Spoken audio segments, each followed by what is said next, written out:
சட்டங்களை 4 தொகுப்பு சட்டங்களாக ஆக்கிய மத்திய அரசை கண்டித்து மயிலாடுதுறையில் தமிழ்நாடு விவசாயிகள் தொழிலாளர்கள் கட்சி சார்பில் கண்டன ஆர்ப்பாட்டம் நடைபெற்றது. இந்தியாவில் உள்ள 29 பழைய தொழிலாளர் சட்டங்களை ஒருங்கிணைத்து ஊதிய சட்டம், தொழில் உறவுகள் சட்டம், சமூக பாதுகாப்பு சட்டம் மற்றும் பணியிட பாதுகாப்பு, ஆரோக்கியம் மற்றும் பணி நிலைமைகள் சட்டம் என 4 சட்ட தொகுப்புகளாக மத்திய அரசு மாற்றியுள்ளது.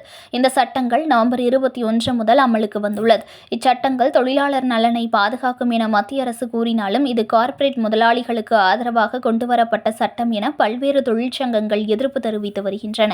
அந்த வகையில் தமிழ்நாடு விவசாயிகள் தொழிலாளர்கள் கட்சியினர் தொழிலாளர் சட்டங்களை 4 தொழிலாளர்கள் தொகுப்பு சட்டமாக்கிய மத்திய அரசை கண்டித்து மயிலாடுதுறை தலைமை அஞ்சலகம் முன்பு கண்டன ஆர்ப்பாட்டத்தில் ஈடுபட்டனர்.